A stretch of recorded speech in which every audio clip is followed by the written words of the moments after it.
Hello friends, जो भी students home science से यूपी बोर्ड क्लास 12th में है, आज हम लेकर के आए हैं आप लोगों के लिए एक मॉडल पेपर जो आप लोगों के प्री बोर्ड एग्जाम्स 2025 के लिए हेल्पफुल हो सकता है। तो चलिए आइए देखते हैं।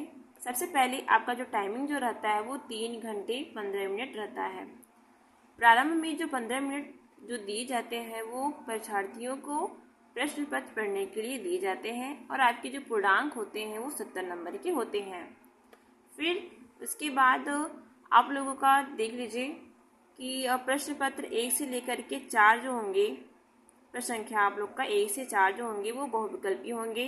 बाकी प्रश्न संख्या 5 से लेकर के 10 जो होंगे वो आप लोगों के अति लघु उत्तरीय प्रश्न होंगे और फिर जिनका उत्तर हमें 25 शब्दों में देना होगा। फिर प्रश्न संख्या 11 से लेकर के 15 तक लघु उत्तरीय होंगे जिनका उत्तर हमें 50 शब्दों में, तथा प्रश्न संख्या 16 से 18 होंगे जो हमें दीर्घ उत्तरीय में 16 से 18 जो हमारे दीर्घ उत्तरीय हैं इनको हमें 100 शब्दों में उत्तर देना होगा। फिर सभी प्रश्नों के निर्धारित अंक उनकी सम्मुख अंकित हैं, यानी जितने भी प्रश्न आएंगे ठीक है, जो भी प्रश्न जितने नंबर का है उसके जो अंक होंगे वो आपके सामने दिए रहेंगे। तो सबसे पहले हम लोग देखेंगे बहुविकल्पी प्रश्न। तो आप लोग को पता है बहुविकल्पी आपके 1 नंबर के होते हैं और प्रश्न की संख्या होती है 20, यानी कि आपके 20 नंबर के सीधे बहुविकल्पी प्रश्न ही आते हैं। तो हमारा पहला क्वेश्चन है कि निम्न में कौन कार्यों की विभाजन में शामिल है? दैनिक कार्य, साप्ताहिक कार्य, मासिक कार्य या फिर उक्त सभी। तो इसका जो राइट आंसर हो जाएगा हमारा कि कार्यों के विभाजन में आपका है हुआ, इसका राइट आंसर हो जाएगा हमारा ऑप्शन नंबर 4, दैनिक कार्य, साप्ताहिक कार्य और मासिक कार्य। अगला क्वेश्चन है कि निम्न में से कौन सा कार्य व्यवस्था के महत्व को स्पष्ट करता है? पहला ऑप्शन, इससे परिवार के सभी सदस्यों की आवश्यकताओं की पूर्ति होती है। दूसरा है कि पारिवारिक सदस्यों के मध्य कार्यों के विभाजन से उनकी कार्यक्षमता का उचित उपयोग होता है। तीसरा है कि रहन सहन का स्तर सुधरता है और परिवार की प्रतिष्ठा में वृद्धि होती है। चौथा ऑप्शन है कि उपयुक्त सभी। तो इसका जो राइट आंसर हो जाएगा हमारा उपयुक्त सभी। अगला क्वेश्चन हमारा है कि निम्न में से कौन पोषण का प्रकार है? आप पहला है क्या जो शरीर को ऊर्जा प्रदान करती है। दूसरा है कि जो शरीर की वृद्धि और क्षतिपूर्ति करती है। तीसरा है जो स्वास्थ्य रक्षा करती है। चौथा है उपयुक्त सभी। तो इसका जो राइट आंसर हो जाएगा हमारा उपयुक्त सभी।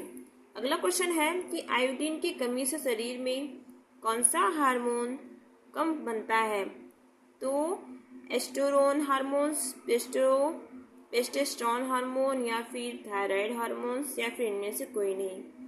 तो थायराइड यानी कि आयोडीन की कमी होने से शरीर में थायराइड जो हार्मोन है वो कम बनते हैं। अगला क्वेश्चन है कि रतौंधी रोग किस विटामिन की कमी से होते हैं? इसका जो राइट आंसर हो जाएगा हमारा विटामिन ए हो जाएगा कि विटामिन ए की कमी से रतौंधी रोग होता है। अगला क्वेश्चन, लुई पास्चर द्वारा अंगूरी शराब की प्रसंस्कृत करने के लिए प्रयास किस वर्ष में किया गया था? तो इसका जो राइट आंसर हो जाएगा हमारा 1864 में लुई पास्चर द्वारा अंगूरी शराब का प्रसंस्कृत किया गया था।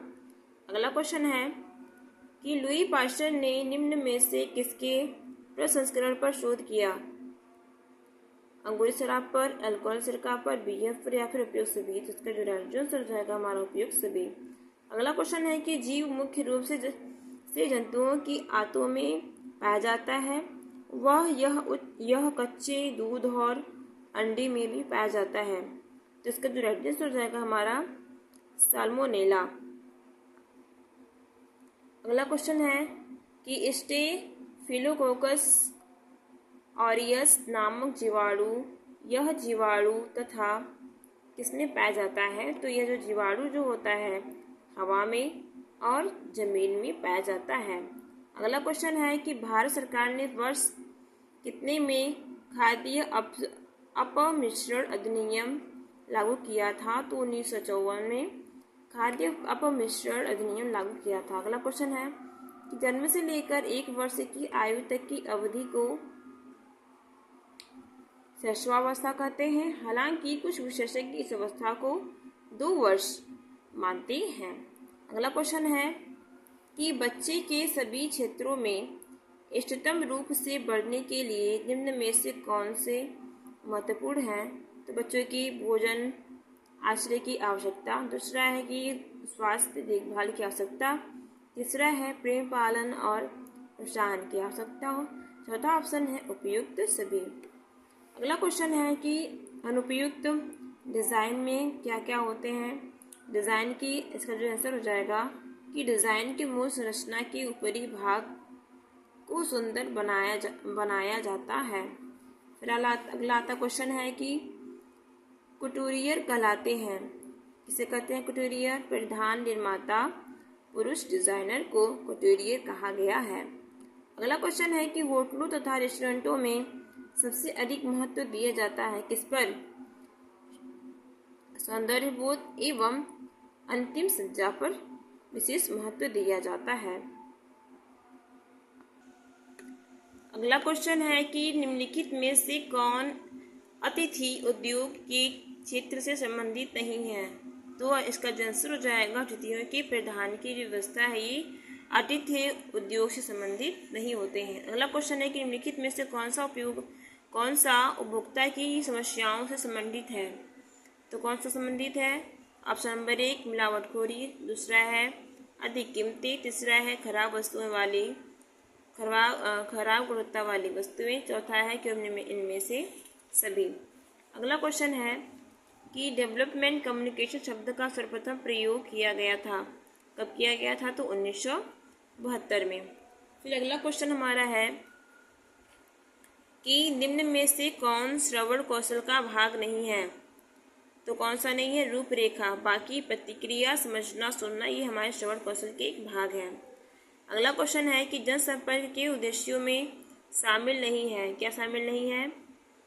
तो उत्पाद का मूल्य तय करना, बाकी संगठन की सकारात्मक छवि सृजित करना, कंपनियों के संकट को निपटाना और कर्मचारियों को प्रेरित करना, ये सब जनसंपर्क के उद्देश्यों में शामिल हैं। उसके बाद हमारा आता है अतिलघुत्तरीय प्रश्न। तो अतिलघुत्तरीय जो प्रश्न होता है हमें इसे 25 शब्दों में लिखना होता है और इसके जो नंबर होते हैं वो एक एक नंबर के होते हैं और इनकी जो संख्या जो होती है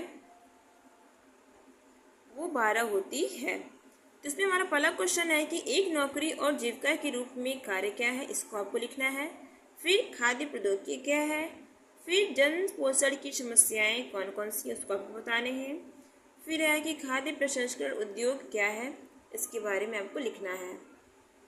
फिर अगला क्वेश्चन है कि विश्व व्यापार संगठन क्या होता है। फिर अगला क्वेश्चन है कि शिशु देखभाल केंद्र क्या होते हैं। फिर हमसे पूछा गया है कि किशोर न्यायालय अधिनियम 2000, ठीक है, ये क्या होते हैं, इसके बारे में आपको बताना है। फिर आता है हमारा कि संरचनात्मक डिज़ाइन क्या है। फिर कटोरियर से आप क्या समझते हैं। फिर धुलाई की मशीन क्या होती है, उसके बारे में आपको बताना है।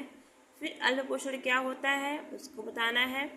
फिर अगला जो लास्ट क्वेश्चन इसमें बता रहा है कि राष्ट्रीय और अंतर्राष्ट्रीय खाद्य मानकों की सूची बनाइए, इसके बारे में आपको बताना है। फिर हमारा आता है लघुत्तरीय प्रश्न।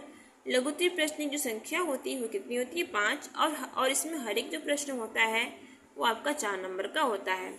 इसमें हमारा पहला जो क्वेश्चन पूछा है कि सरकार द्वारा स्वास्थ्य देखभाल क्या होती है, उसके बारे में आपको लिखना है। अगला है कोडेक्स एलिमेंटेरियस क्या होता है, उसके बारे में बताना है।